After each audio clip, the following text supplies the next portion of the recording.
A lot has been riding on Halo Infinite for the Xbox brand. It seems every fan and cynic has been waiting to see if it will disappoint or if this guy in green will prove himself worthy as the Xbox mascot. While Master Chief's continued story remains to be told, we've gotten a peek at multiplayer in the form of 4v4 player versus bot matches and a handful of weapon drills where you can try out the guns and see what clicks or what you need some target practice with.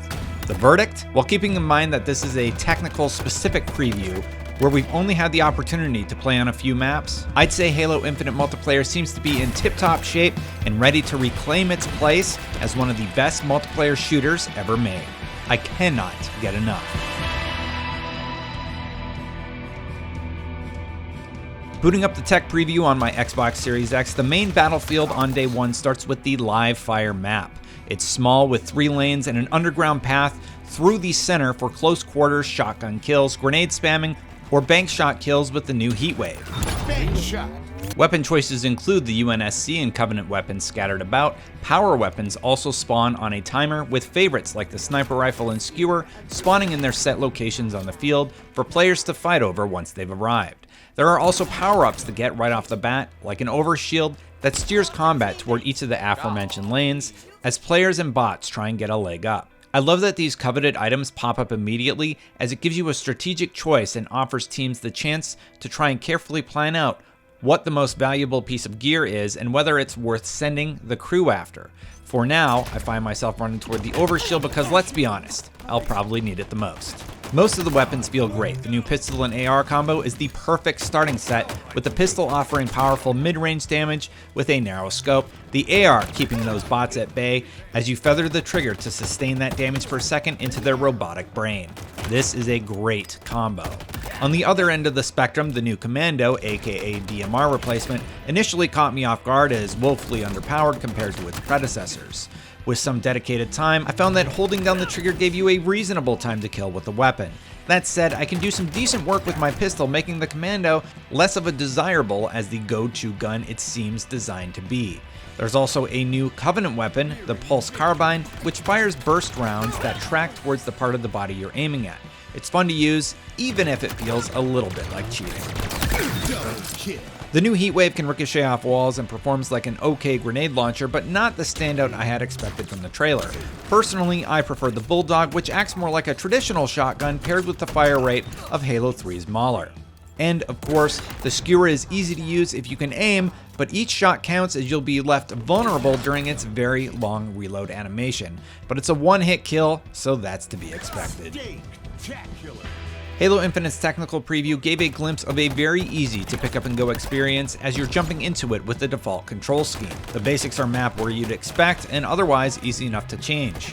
Targeting, meanwhile, seems to be dialed in just right, with the option to tweak later on. And one small note on movement, the slide is very fun to use as it'll get you out of sticky situations a bit faster when you scoot along the ground on your butt like you're at a slip and slide party. The shooting range, another feature made available for the technical preview, is a great place to work on your aim, and between us, I probably need to spend some more time there. The range has 3 tiers of bots, one that stands still, one that moves from side to side, and one that moves sporadically across the battlefield. No matter your skill level, this is the best spot to get your feet wet. After picking up the weapon you've decided to become a god with, you'll set out to kill as many bots as quickly as you possibly can, with point multipliers for things like quick kills in succession or consistent headshots. You're then graded on a 3-star Angry Bird-like scale, which I wish was a little more challenging, or maybe I'm just a badass. Yeah, let's go with that. Regardless, the mode is a great way to practice with different weapons, so you can sprint on the map to the weapon you become the most skilled with. All of these modes are accompanied by an AI of your choice, each of which has a distinct personality that range from sarcastic to serious and are charming in their own way. I had a difficult time choosing my personal favorite, but I imagine there's an AI personality for every player. You can choose between a slice of humor, let's be the best little slayer we can be, or an all-in commander type who I'm sure the more serious out there will appreciate. Slay them all, Spartan. As is common with preview builds, the Halo Infinite technical preview isn't without its hiccups. The worst I experienced was a jittery image when messing around with the shooting range, and an audio bug that caused game audio to behave strangely when I was turning off in-game chat. It's set to open mic by default, and let me tell you, y'all need to turn your TVs down. The best hiccup, however, was a weapon duplication glitch that allowed 2 players to obtain a power weapon if they pick it up at the same time. And yes, 343 is aware of that last one, so have fun while it lasts. I was looking forward to experiencing Halo Infinite's armor customization, but it was fairly light in this build as far as options went. There's also a battle pass system where you can unlock a few items, but most of what 343 added here includes visor colors and a few options for things like knee and shoulder pads. One thing I really liked seeing was the addition of lore to some of the weapons and armor. The few bits and pieces that were there give you an idea of where 343 is going with this new feature, and I'll be excited to learn more about Halo Infinite as I unlock iconic sets with a tale told alongside them. The final offering was the Halo Infinite website and companion app, which were all but unplayable when I wrote this script. I'll report back once I can see them and once I've played on all available platforms. Although this is our first look at Halo Infinite, it felt good to be back. Movement, pacing, and combat felt like a mix between Halo 4 and 5, but this is also a new Halo multiplayer experience in its own right that has clearly been iterated on by the team over and over again. The result is something you won't want to miss, particularly as Halo Infinite multiplayer will be free when the game comes to PC and all Xbox consoles this holiday season. I'll see you on the battlefield, Spartans.